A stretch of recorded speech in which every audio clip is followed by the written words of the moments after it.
नमस्कार दोस्तों, कैसे हैं आप सभी।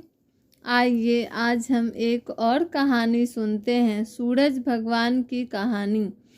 एक ब्राह्मण था, वह सूरज भगवान का भक्त था। नहाता धोता कहानी कहता था, पर कमाता कुछ भी नहीं था। ब्राह्मण घर में रहता तो ब्राह्मणी बार बार कमाने के लिए परेशान करती। बाहर कहीं जाता तो अड़ोसी पड़ोसी भी उसे निकम्मा कहकर अपमानित करते। अतः एक दिन वो नहा धोकर अपने पूजन की सामग्री लेकर वह जंगल में चला गया। वहाँ एक सूखे पीपल के पेड़ के नीचे बैठकर पूजा की और सूरज भगवान की कथा करी।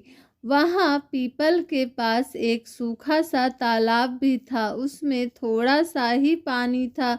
उसी पानी से लोटा भरकर सूर्य भगवान को जल चढ़ाया। पूजा का जल बहकर पीपल और सूखे तालाब में भी गया। जल के जाते ही सूखा पीपल हरा भरा तथा सूखा तालाब साफ पानी से भर गया। उस जल में सूर्य भगवान दिखाई देने लगे और कहने लगे, ब्राह्मण मांग, तू क्या मांगता है।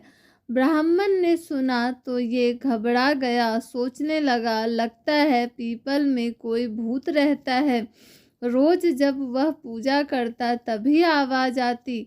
सुन सुनकर वह चिंता के कारण दुबला होने लगा। ब्राह्मणी कभी कभी ब्राह्मण से मिलने जंगल आती थी। उसने ब्राह्मण से पूछा, आप दिन प्रतिदिन दुबले क्यों हुए जा रहे हैं। तब ब्राह्मण ने सारा हाल बताया। तब ब्राह्मणी ने कहा कि आपके बाद ही आवाज़ आती है ना। मुझे तो लगता है कि सूरज भगवान स्वयं आते हैं। इस बार जब आवाज़ आए तो तुम सब कुछ मांग लेना। ब्राह्मण ने बोला, मांगूं? ज़्यादा कुछ कहना हो तो मैं भूल जाऊंगा। ऐसी कोई तरकीब बताओ जिससे कम शब्दों में ज़्यादा सा मिल जाए। ब्राह्मणी ने कहा, तुम इस प्रकार कहना, 9 खंडे महल के अंदर सोने के पालने में पड़पोते को दास दासियों द्वारा खिलाते अपनी आँखों से देखूं।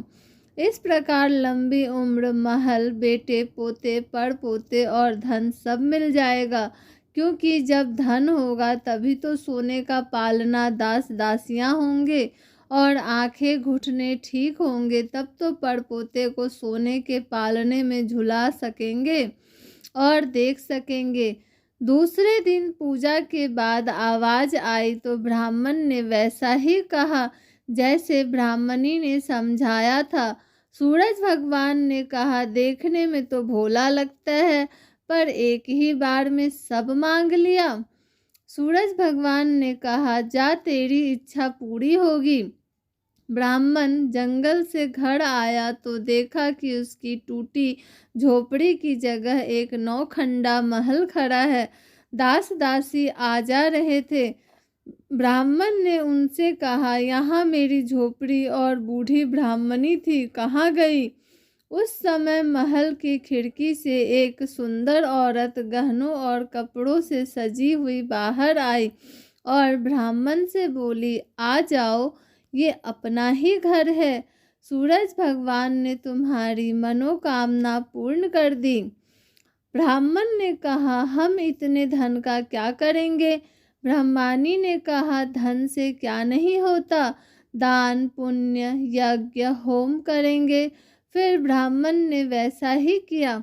अब सब राजा की जगह ब्राह्मण का गुणगान करने लगे। राजा ने यह सब सुनकर ब्राह्मण को बुलवाया और पूछा, कल तक तो आपको खाना भी नहीं मिलता था, आज ये धन कहाँ से आ गया, कहाँ से चोरी की, डाका डाला। ब्राह्मण ने कहा, ये सब तो सूर्य भगवान की कृपा है, और सारी कहानी बता दी। राजा ने कहा, मेरे पुत्र नहीं है तो मुझे क्या करना चाहिए।